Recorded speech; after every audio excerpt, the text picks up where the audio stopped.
xuống. Trời ơi, bị khổ hả? Có gì tiền chứ.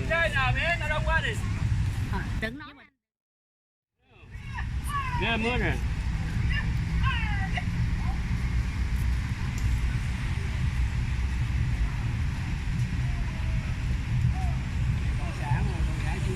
Cộng sản Trung Quốc, dạ.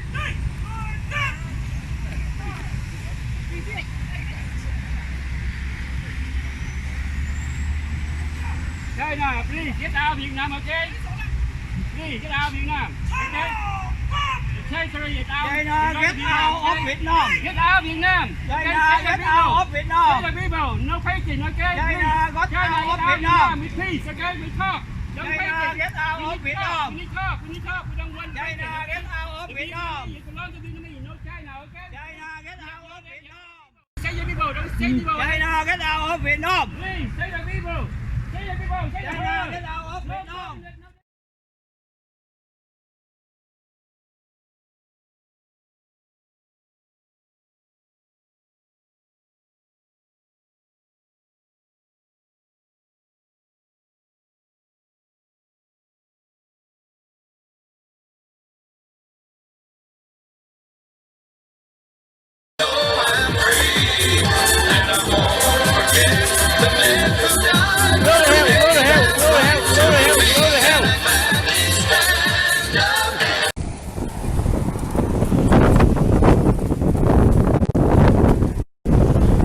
We want to start tonight with evidence, with a remarkable video. This video was recorded a little over a week ago, on November 28th. The man you're about to see speak is a professor from Beijing called Di Dongcheng. The video comes from an appearance that he made on a Chinese television show about Wall Street and international trade. Di Dongcheng works at Renmin University in Beijing. He is also, like so many in academia in China, a servant of his country's government. This video was deleted from Chinese social media soon after being uploaded, and there's a reason for that, as you'll see. 前边特朗普政府跟我们打贸易战，那么我们为什么搞不定特朗普政府？啊，为什么以前1992年到2016年之间，中美之间各种问题都能搞得定？是不是？大家发现没有？所有的危机，不管是银河号事件，还是炸大使馆，还是撞了飞机，所有事情全部是床头吵架床尾和，2个月之内搞定。什么原因？啊，这儿我抛出一个可能又要是暴论了，就是因为咱们上边有人，啊，就是我们在美国的权势核心圈啊，我们有我们的老朋友。 There's a lot of garbage floating around the internet right now, a lot of fake things. That video is real, and those subtitles are accurate. We checked today with 2 different Chinese speakers and confirmed that. What he just said, what you just read on the screen, tells the story. This is as close to a smoking gun as we have ever seen. Quote, "We have people at the top of America's core inner circle of power and influence." According to the man you just saw, that has been true for decades.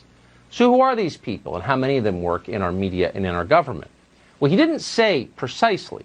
At one point in the video, he described a Chinese agent working as a vice president at, quote, a top Wall Street financial institution. I can't say more, he explained, without making political trouble. Di Dongcheng did tell his audience that one agent in particular was especially useful, and he goes on at some length about her. He describes her as an American who's lived abroad for many years, who is now a Chinese citizen. And this seems to baffle him a little bit. The Chinese government doesn't allow dual citizenship. Why would they? Why would anyone? Di Dongcheng seems pleased that the U.S. government is foolish enough to allow it. He explains that this American agent, who lives at least part of the year in Beijing, helped the Chinese government with a propaganda operation in the city of Washington in 2015. And he goes on to describe that in some detail. The Obama administration was easy to manipulate, he suggests. They helped. The Chinese had many friends among the Obama people. The problem came when Donald Trump was elected. After that, he says, everything changed. 是呢，就过去这个30年啊，过去40年，我们在美国的他的这个利用他权势核心圈，是不是？我前面讲过，华尔街在1970年代开始对美国它的内政外交有非常强的影响力，啊，所以我们有路径依赖，是吧？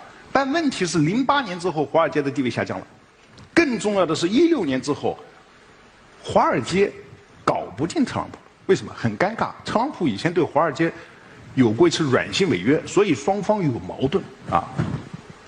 当然，这个细节我就不多说了，时间可能已经来不及了，是吧？那么，这个中美贸易战过程中，他们也试图帮忙啊。据我所知，美方的朋友跟我讲，这个试图帮忙，但是啊，力有不逮啊。Since the 1970s, he said, and he's an economics professor, you should know, Wall Street has had enormous influence over the way the United States government operates, over American policy. The Chinese government, he says, has enormous influence on Wall Street. And that arrangement worked very well for a long time. Then Donald Trump unexpectedly was elected in 2016, and Wall Street was infuriated. Wall Street can't fix Trump, he said, but they tried. And this solves the mystery.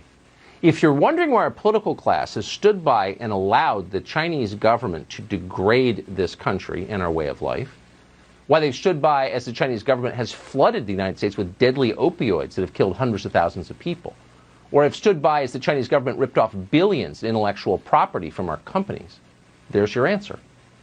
Earlier this year, the chairman of Harvard's chemistry department was arrested for taking $50,000 a month from the Communist Party of China in return for sending secrets and referring top scientists to Beijing.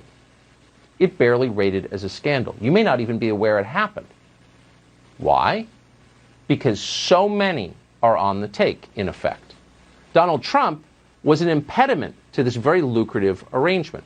And for that reason, Di Zhongsheng explains in the video, America's most powerful elites, and he calls them that, got to work on electing a new president. Again, read the words at the bottom of your screen as he speaks. 但现在呢？现在我们看到拜登上台了，传统的精英、政治精英啊，这个建制派，他们跟华尔街的关系是非常密切的。所以大家看到吧，拜登的儿子被特朗普说你在全球有什么基金公司，发现没有？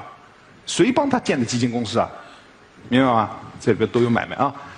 那么，所以这个时候啊，这个时候我们。Oh, Donald Trump, he notes, because the Chinese do pay close attention to what we say here, Donald Trump has complained about Hunter Biden and his ties to the Chinese government. Those are real, he just confirms. So now you know why you weren't allowed to talk about Hunter Biden's laptop, why big business aligned as one, the tech companies and the rest, to suppress that story, because they were implicated in it. Back in October, we interviewed a man called Tony Bobulinski. We interviewed him because no one else would. Tony Bobulinski was a business partner of the Bidens. Here's what he told us about China. And in a document that you guys have, and I think it's been provided to to the world, the Chinese referenced that because of their trust in the Biden family, that Chairman Yi and Director Zhang are excited about moving forward in this. And in that document, they reference loaning $5 million to the BD family. Right. The BD family is the Biden family. What are the implications of this going forward? If Joe Biden is elected president, which could very well happen, how does this constrain his ability to deal with China? Are you asking for my personal opinion? I am. I'm asking for your opinion as someone who's worked with the Chinese. So I think Joe Biden and the Biden family are compromised. I think Joe Biden and the Biden family are compromised with China. Looks like he was right about that, and it looks like the Bidens are far from the only ones who've been compromised.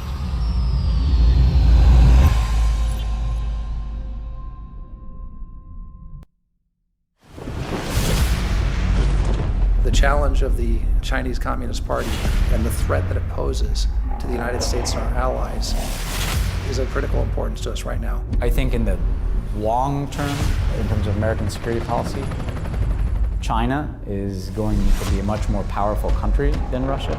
There's no country that presents a broader, more comprehensive threat to America's innovation, to our economic security, and to our democratic ideas than China does. I believe we've got to live in reality. Communist China, it wants to control the entire world, including Americans. Let's be clear, the Chinese Communist Party is a Marxist-Leninist organization. The party General Secretary Xi Jinping sees himself as Joseph Stalin's successor. China's a longer-term threat, and we need to be very clear-eyed about what they are and what they aren't. They're not our partner. They're never going to be our partner under the existing leadership team. Under President Xi's rule, the Chinese Communist Party is heading even faster and further in the wrong direction.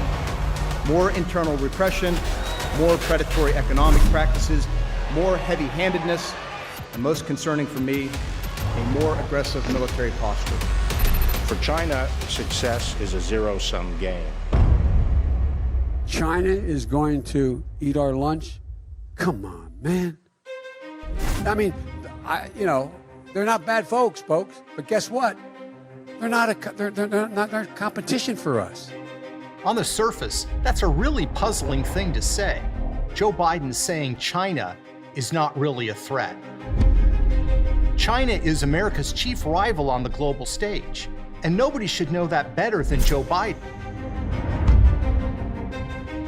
I mean, during the Obama-Biden administration, they actually recalibrated foreign policy to contain China. It was called the pivot. China has never loomed larger in our lives. Think about it. The economy, trade, espionage, now COVID-19. China has said openly that they want to supplant us as the world's superpower. But Joe Biden talks about China differently. China is not our enemy. Not a problem. What are we worried about? Come on, man. He doesn't see them as a threat. And I believe then what I believe now, that a rising China is a positive development.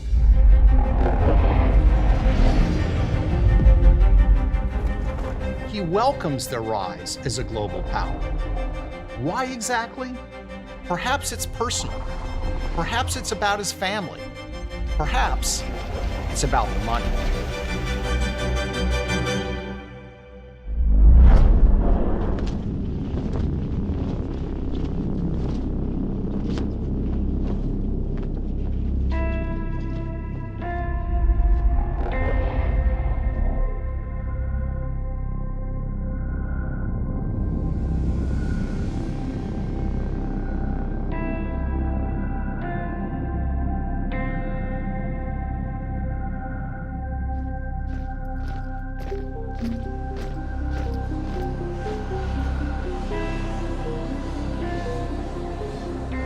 December 2013, Vice President Joe Biden is arriving in Beijing for a series of sensitive meetings with Chinese officials. The Chinese give him the red carpet treatment, literally.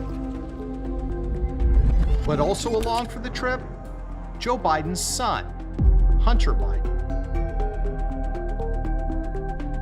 During the visit, Joe Biden meets with Chinese Vice Premier Li and with President Xi. A 2013 trip to China getting new attention this morning, not for what Joe Biden did, but for who he brought with him. And what was Hunter Biden doing? We're not sure. He doesn't appear in many pictures of the official festivities. But what we do know is this. 10 days after father and son returned to the United States, Hunter Biden's small investment firm announced a $1 billion private equity deal with the Chinese government. And where did the capital come from for this deal? From the Chinese government itself.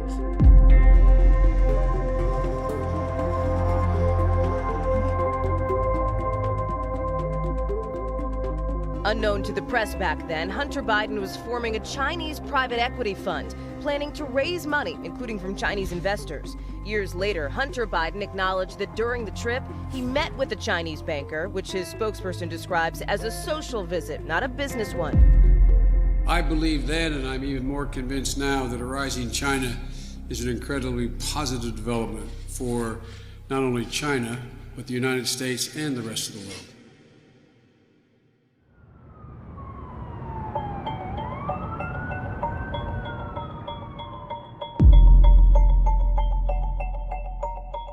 Hunter's small firm got a deal that no one else had in China.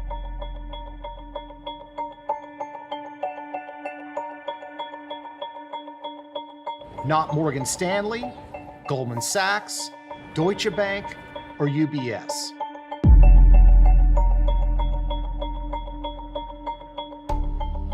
And are you vulnerable on this issue at all because of your son's business dealings in China? No, I don't believe so at all. My son's business dealings were not anything with everybody that he's talking about, not even remotely number one.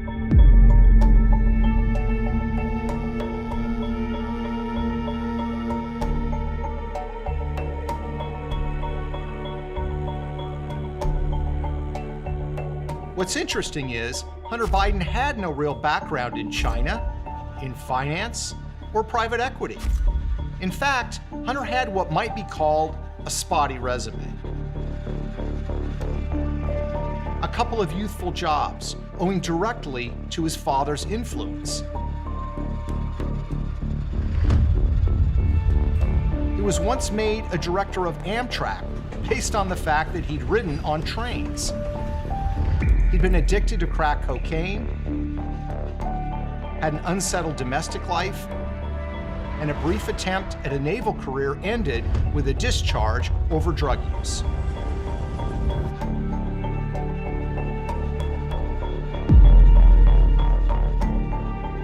So why did the Chinese pick him?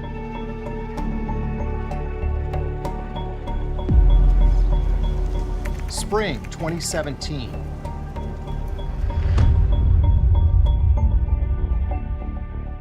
Patrick Ho, a Chinese businessman, was arrested by the FBI on bribery charges.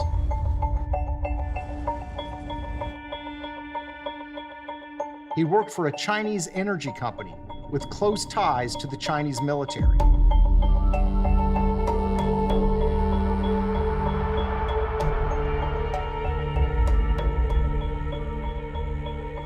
While in FBI custody, Ho made 2 phone calls. One of those, strangely, is to James Biden, Joe Biden's brother. Why did this man call the brother of the vice president? He was looking for Hunter.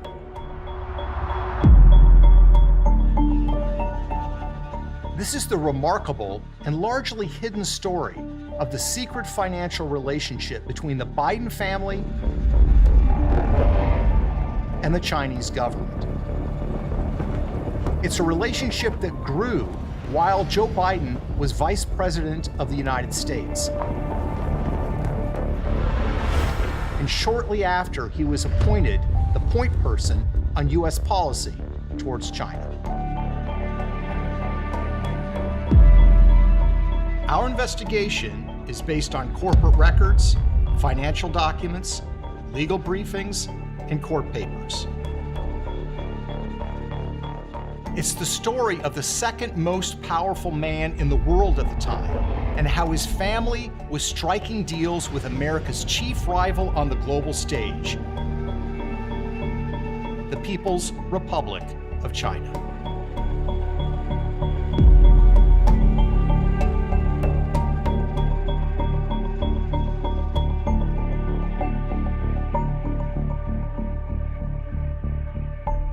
And it's a story that has been largely never told. A rising China is a positive development, not only for the people of China, but for the United States and the world as a whole.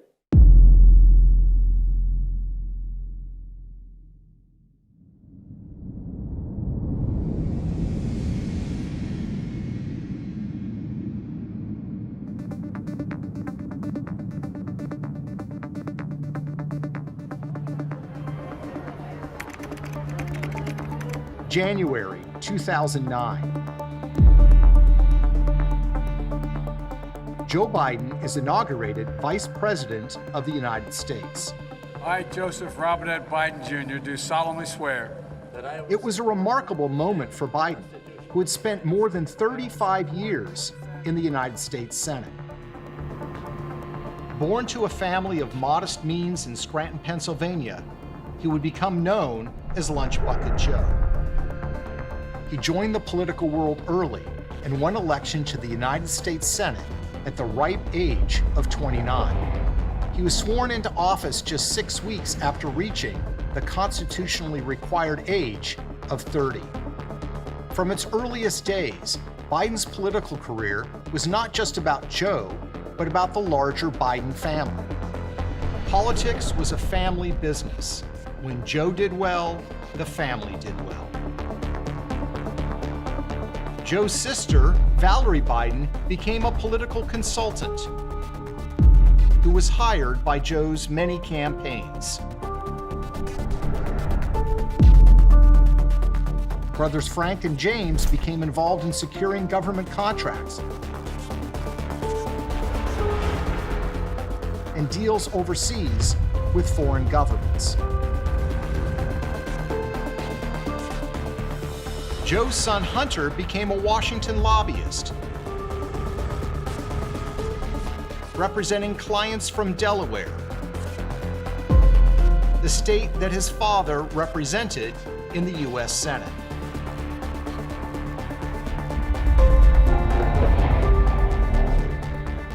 When Joe Biden was elevated to the vice presidency, the family's ambitions grew accordingly. Now the world was a business opportunity, and the Biden family was looking for deals, including with foreign governments. Just months after Joe Biden was inaugurated vice president, his son Hunter Biden formed a company called Rosemont Seneca Partners.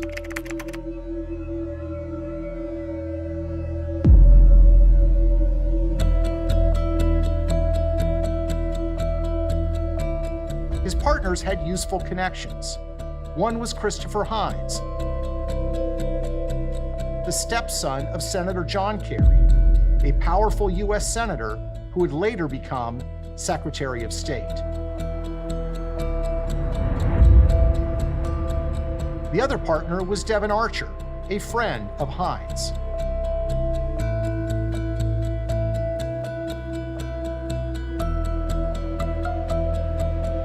Rosemont is the name of the Hines family's 90-acre estate outside of Fox Chapel, Pennsylvania.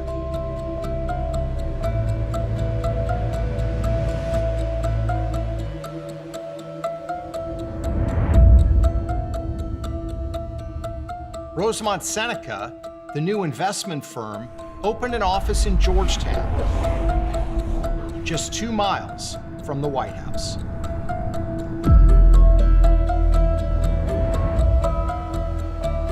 Outside of Fox Chapel, Pennsylvania. One of Hunter Biden's big scores was a controversial deal he landed in the troubled nation of Ukraine. In 2014, the Ukrainian government fell, and Joe Biden became America's point man for the troubled country.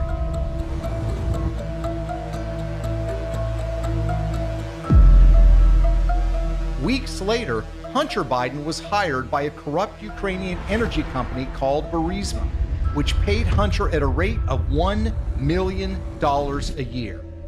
This despite the fact that he had no experience in energy or in Ukraine.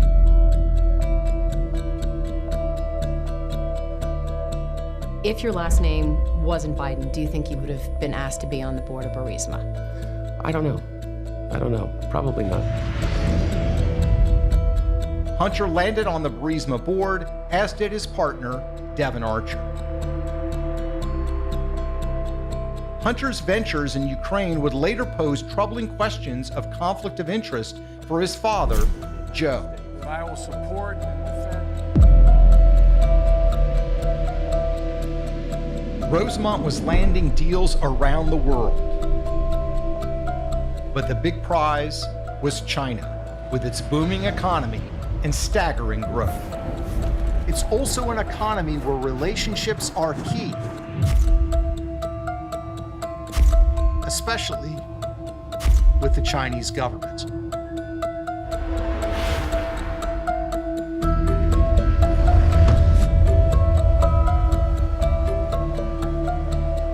And I raise our glass in a toast to many more generations of friendship and peace.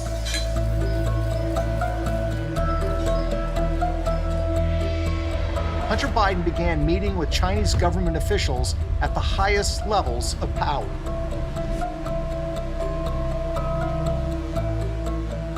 He had no background in China, little background in finance. Hunter's previous job had been as a lobbyist for an online gambling company located in Europe. But now, doors were opening to Hunter in China.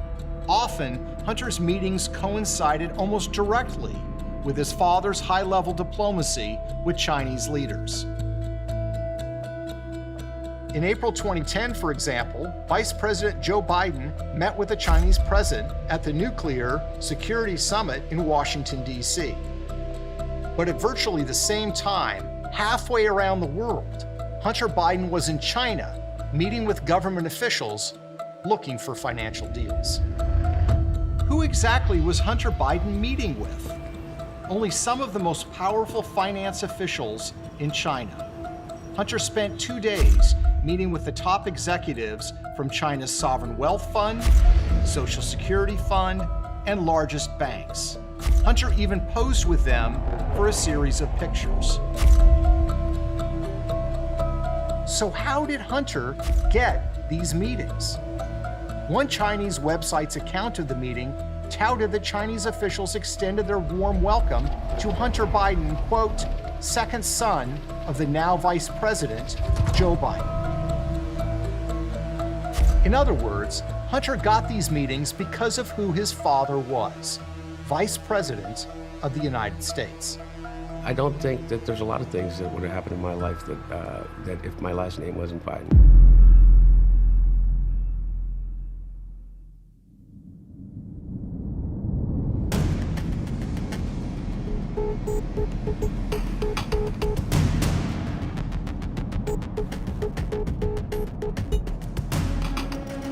Vice President Joe Biden, with one eye towards a possible 2016 bid, is getting the chance to flex his international muscle power in Asia. That brings us back to 2013, when Joe Biden arrived in Beijing with a full agenda.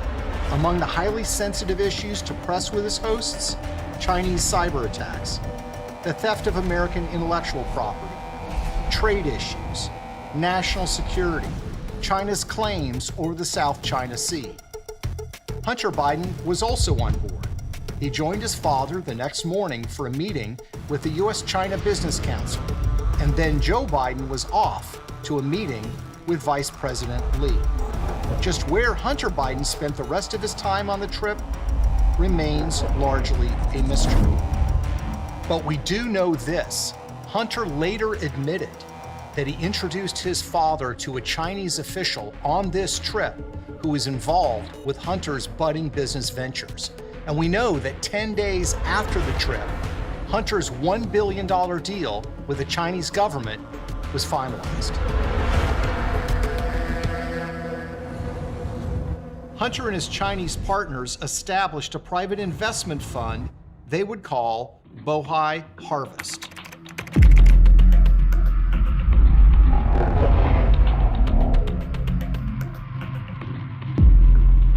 The Chinese government provided the money.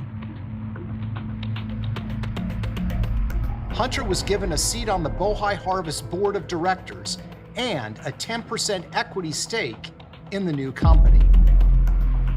Devin Archer, his business partner, was appointed vice chairman. The new firm enjoyed an unusual and special status in China, operating through the Shanghai Free Trade Zone.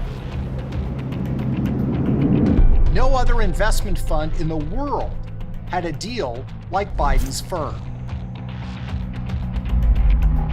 Not UBS, not Goldman Sachs, not Morgan Stanley, no one.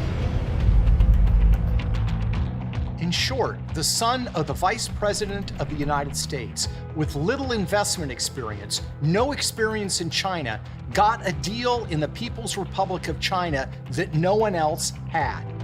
and he got that deal shortly after his father was appointed point person on U.S. policy towards China.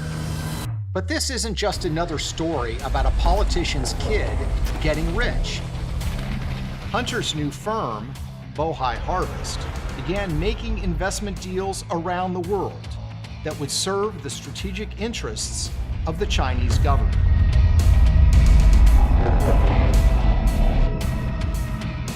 And that's what makes this deal so troubling. That's a bold thing to say, but it's true. This new firm started making investment deals that would serve the strategic interests of the Chinese military.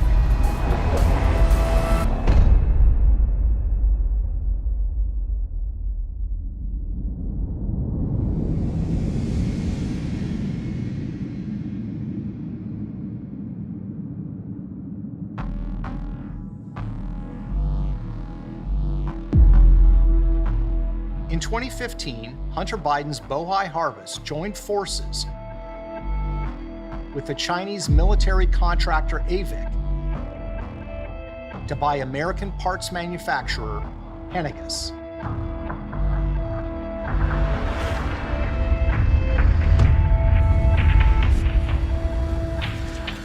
Henniges' technology is considered dual use, meaning it can be used for commercial and military purposes. And deals like these require approval of the highest levels of the federal government. Hunter Biden's partner in the Henniges deal, the Chinese aviation giant AVIC, was notorious for its history of stealing U.S. military technologies to build their own fighter jets and drones. But in September 2015, AVIC bought 51% of Henniges. And Hunter Biden's Bohai Harvest bought the other 49%.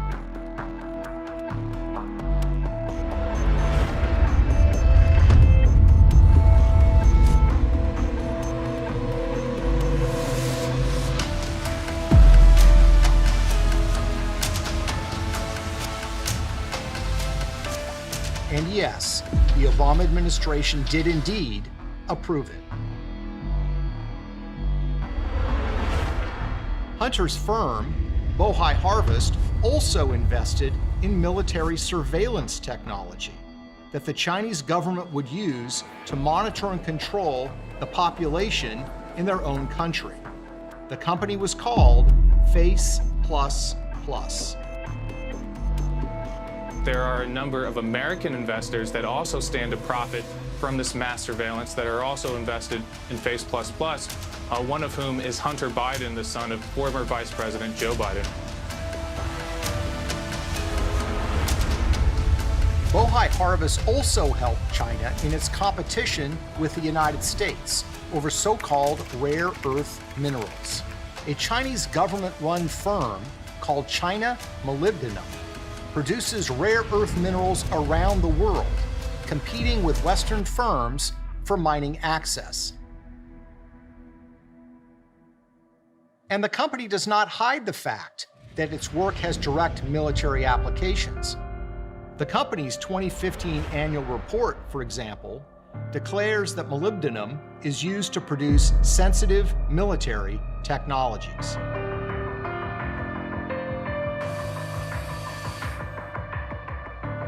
What's fascinating is that while Hunter Biden and his firm were helping Beijing in the race to acquire rare earth minerals, his father's administration was actually fighting them. In 2012, President Obama announced that the United States was filing a complaint with the World Trade Organization because China was trying to control the global market. In 2014, the World Trade Organization agreed that China was trying to do so. Yet, 2 years later, Hunter's firm joined with China Molybdenum and announced that together they were buying more than half of one of the largest copper mines in the world. And so while the Obama administration was competing with China in the race for rare earth minerals, Hunter Biden and his firm were actually helping Beijing win that race. But there was an even more troubling deal. In December 2014, Hunter's firm became an anchor investor in a company called China General Nuclear, or CGN. CGN had been wholly owned by the Chinese government, but it was now selling off a minority stake to a favored investor. Hunter Biden presumably didn't realize that when his company was investing in CGN, they were investing in a company that was under FBI investigation for stealing U.S. nuclear secrets. In fact, less than 18 months after Hunter's Chinese firm invested in China General, a nuclear engineer named Alan Ho and the company were charged by the U.S. Justice Department with stealing nuclear secrets from the United States. According to the FBI, Ho had been working under the direction of China General to steal American nuclear secrets since 1998. It's not clear whether the FBI or the Obama Justice Department knew that Joe Biden's family was actually involved with CGN. But what is clear is that China has been trying to steal American nuclear secrets for a long time. Is it really that crazy to think that by partnering with the son of the vice president, they were trying to buy them too? And make no mistake, these firms Hunter was dealing with are directly tied to the Chinese military. In June 2020, the U.S. Department of Defense released a list of companies doing business in the United States that were known to be connected to the Chinese military. On that list, AVIC and CGN. But the Bidens weren't done cutting deals in China.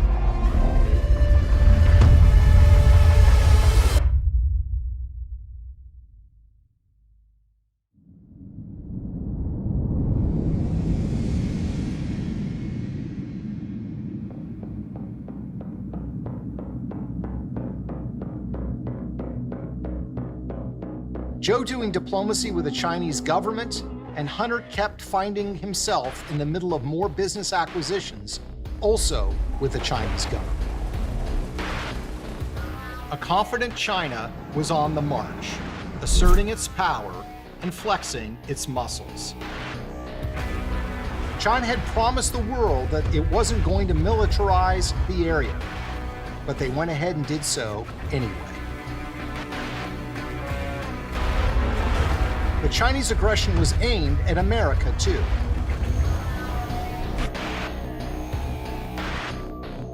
China's military has attacked major U.S. companies in a computer war that kills American jobs. More than 21 million Americans had personal information stolen from government files in a data breach that was 6 times as large as originally disclosed.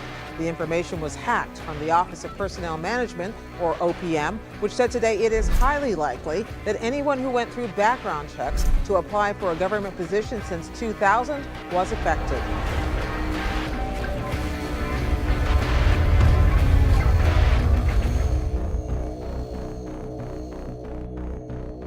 Think about that. The Chinese government had hacked an American government website and taken information from millions of American government workers. Highly sensitive private information. It was a crime taken very seriously by our federal government. And what was Hunter Biden doing? He was looking for more commercial deals with the Chinese. Another one of Hunter Biden's businesses was called Rosemont Realty.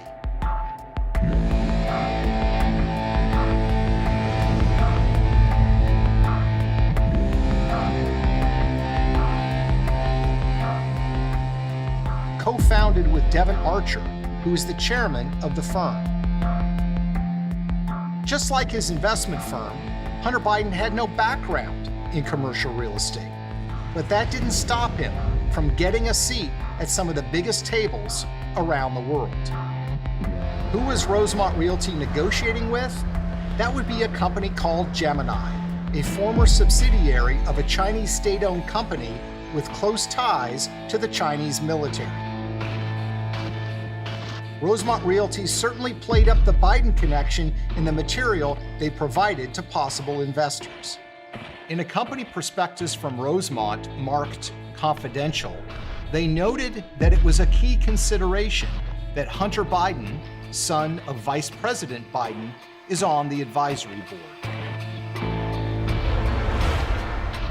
In August 2015, an eye-popping multi-billion-dollar deal was announced.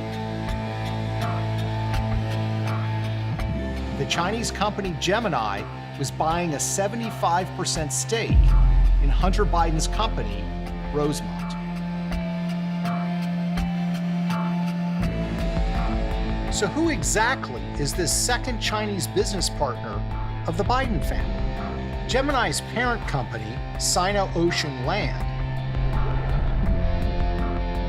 is actually run out of the headquarters of the China Overseas Shipping Company, COSCO, which is called the fifth arm of the Chinese Navy. So you have two big deals between the Biden family and the Chinese government, or Chinese government-linked firms, in the years following Joe Biden's appointment as the point person on U.S. policy towards China. But there was still more business to be done. Hunter and his business partner, Devin Archer, began working with yet another firm, this one called Burnham Asset Management.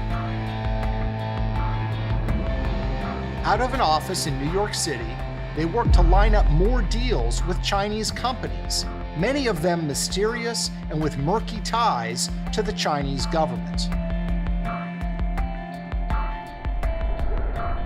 One of the companies was called Kirin Global Enterprise Limited, a mysterious investment vehicle run by Larry Li and Guo Jinfeng. Very little is known about Kirin other than the fact that they invest heavily in mainland Chinese infrastructure. Another Chinese firm the Bidens wanted to partner with is called Harvest Global Investments.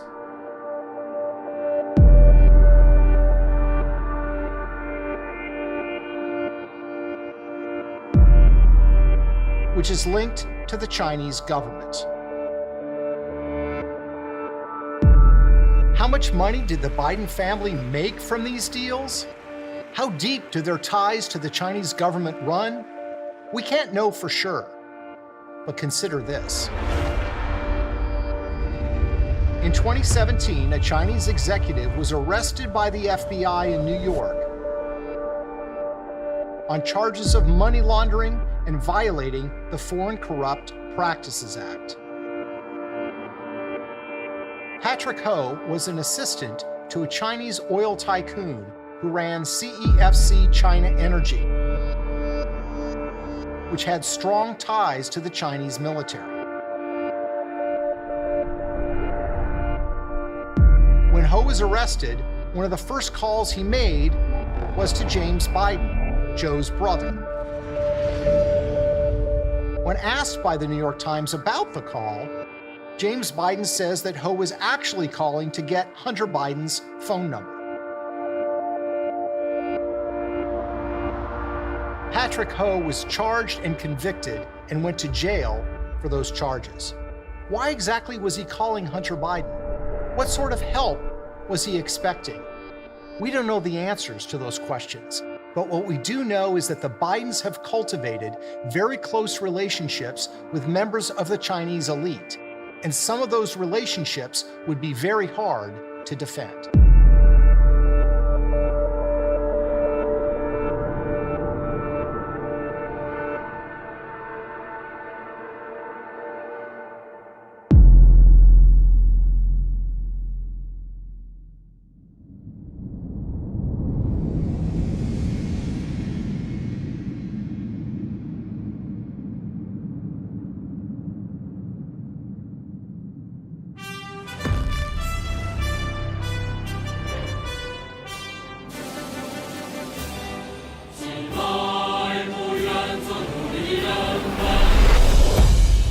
what do we know?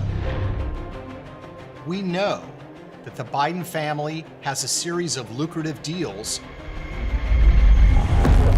with the Chinese government. We know that these deals came despite a lack of experience by the Bidens in the areas they covered. We know that they happened while Joe Biden was steering U.S. foreign policy towards China. We also know that these deals didn't just make the Bidens money, they had potentially dangerous consequences for our national security. We know that Hunter Biden's firm, backed by the Chinese government, invested in a company that was actively stealing nuclear secrets from the United States. We know that China has been consistent in their efforts to acquire U.S. technology,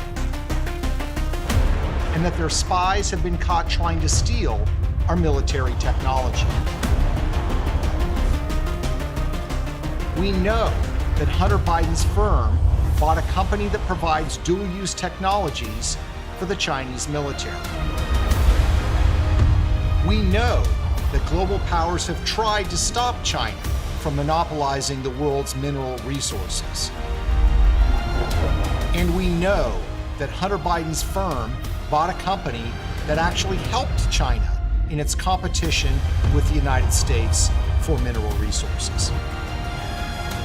And we also know this, that Biden investment firm that helped China gain access to dual-use technology, that invested in Chinese surveillance technology and helped China in its quest to control the world's strategic metals, Hunter Biden was forced by political pressure to resign from that firm's board of directors in late 2019. But Hunter quietly maintains an ownership stake in the firm, a stake worth millions of dollars, and stands to be worth even more as its China partnership prospers. Why did you leave the board in April? It's a 5-year term. And you chose not to I chose continue. not to. Yeah. Why? I think it's pretty obvious why. So why does this matter? Because we need to know who our leaders are doing business with. Who is making them wealthy? Who might they be beholden to?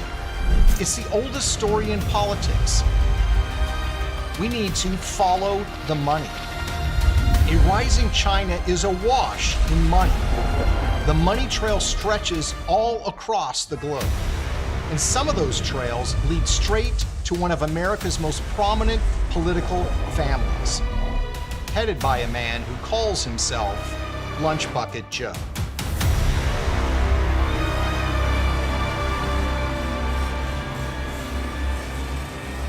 China is going to eat our lunch? Come on, man.